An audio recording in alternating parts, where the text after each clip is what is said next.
World tallest कटोरी चाट। रामेश्वरम गांव में रमेश बोलकर एक व्यक्ति रहता है। वो एक गाड़ी पर कटोरी चाट बनाकर बेचता था।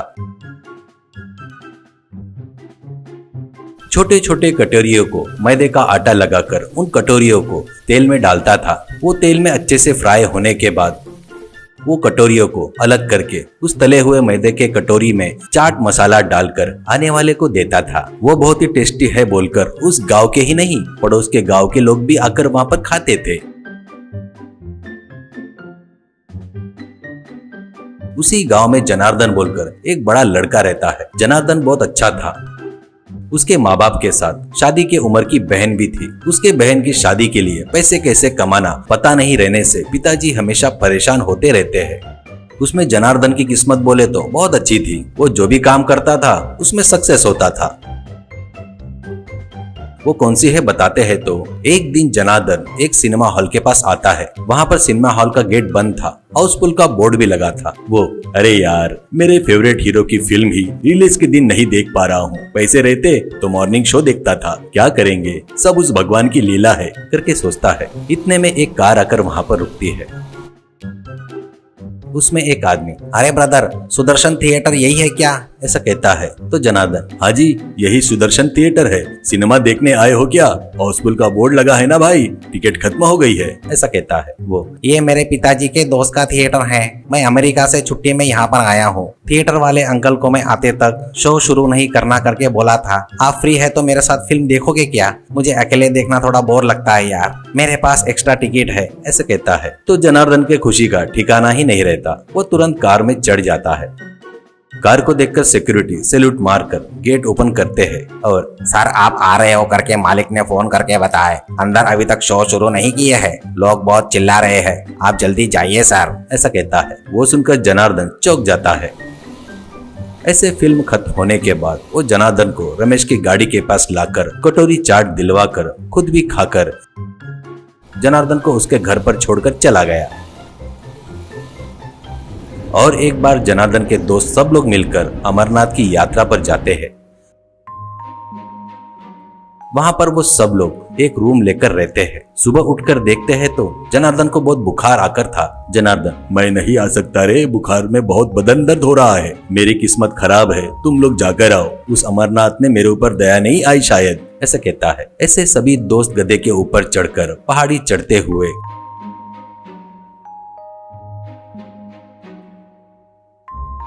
कभी क्या शाम को वहां पर पहुंचते हैं। उनका पूरा बदन थक गया था और वहां पर पहुंचकर जो देखते हैं तो वो देखकर सभी चौंक जाते हैं। वहां पर जनार्दन एक फॉरेन लड़की के साथ मिलकर एक पत्थर पर बैठकर नारियल खाते हुए रहता है और उनको देखकर जनार्दन, अरे तुम लोग के जाने के बाद चाय पीने के लिए बाहर आया था, तब ये मैडम से मेरा परिचय हुआ। ये अमेरिका की है कहते, अपने साथ दर्शन के लिए आओ बोली। मैडम ने बुखार की गोली दिए, अभी अभी हेलीकॉप्टर से उतरे हैं। हमारे दर्शन हो गए। हम लोग वो देख उस हेलीकॉप्टर से वापिस चले जाएंगे। जल्दी से दर्शन करके आओ, नहीं तो मंदिर का दरवाजा बंद हो जाएगा रे, कहकर उस लड़की के साथ मिलकर हेलीकॉप्टर में चढ़कर चला गया।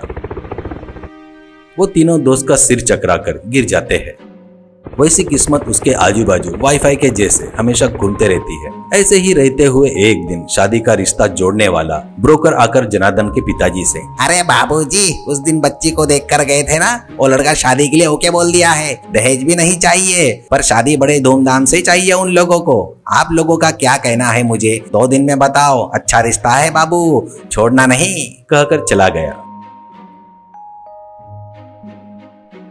पिताजी, अरे बाप रे, शादी करना अभी बोले तो कितना भी बोले तो 20 लाख लगेंगे। अपने पास जो कुछ भी है वो सब बेचे तो भी उतना पैसा नहीं मिलेगा। अब क्या करूं करके दुखी हो रहा था। तो जनार्दन, आप दुखी मत हो पिताजी, 2 दिन का समय है ना, इस बीच कुछ न कुछ चमत्कार होगा, ऐसा कहता है।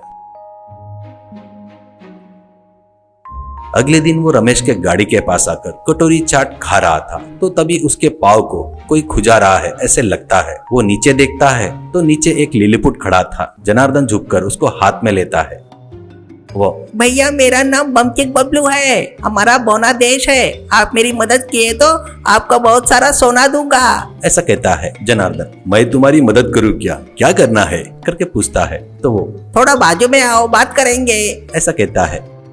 जनार्दन बाजू में आकर उसको एक दीवार पर रखता है। तब वो, भैया हमारे देश की युवरानी और मैं प्यार करते हैं। मैं एक मामूली सैनिक हूँ। मेरे साथ शादी बोले तो हमारे राजा नहीं मानेंगे, इसलिए हमने उनको यह बात नहीं बताई। तो उन्होंने कल हमारे देश में एक सूचना लगाए। वो क्या है बोले तो हमारे लिलीपुट हाइट से डबल हाइट का कोई भी खाना बनाकर उनको दिखाए तो उनकी लड़की की शादी मेरे साथ करते बोले। मैं उससे शादी करना चाहता हूँ। वो बाकी के लोग पैसे वाले हैं, वो बहुत सारा पैसा खर्चा करके खाना बनाने वाले से हर प्रकार का खाना बनाने जा रहे हैं, पर मेरे पास उतना पैसा नहीं है, ऐसा कहता है। तो जनार्दन, तो फिर जब भी सोना देता करके बोल रहा था ना, ऐसा कहता है। तो वो, हाँ हमारे पास हमारे देश में उपयोग में लाने वाला पैसा नहीं है। हमारे देश में सोने की कोई वैल्यू नहीं है, इसलिए देता बोल रहा हूँ, ऐसा कहता है। जनार्दन, ठीक है, इतना कि मुझसे क्या मदद चाहते हो तुम, ऐसा कहता है। तो वो, जब भी आप जो कटोरी चाट खाए थे ना, वो एक के ऊपर रखते हुए गए तो मेरे से हाइट से ऊंचा हो जाएगा,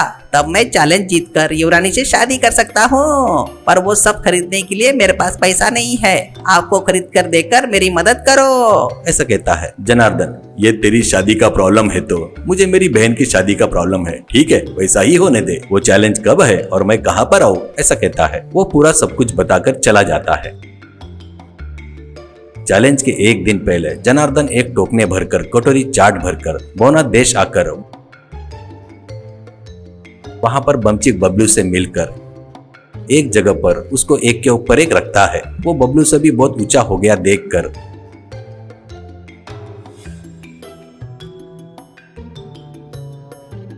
बबलू, अरे वाह कितना ऊंचा है, यानी मैं पक्का जीत गया शायद। आपको बहुत बहुत धन्यवाद। आओ आपको सोना देता हूँ, करके एक जगह पर ले जाकर सोना दिखाता है। तो जनार्दन वो पूरा सोना एक गठरी बांधकर बबलू को धन्यवाद बोलकर वहां से निकलता है। बोना देश के स्पर्धा में बहुत सारे लोग तरह तरह के खाने की चीजें रखकर स्पर्धा में भाग लेते हैं, पर बबलू के कटोरी चाट जितना बड़ा कोई भी नहीं था।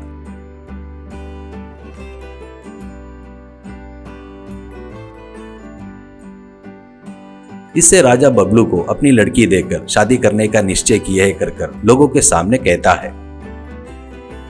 ऐसे जनार्दन बेचे हुए सोने के पैसों से बहन की शादी एक तरफ, उधर बोना देश में युवरानी और बबलू की शादी बड़े धूमधाम से होती है।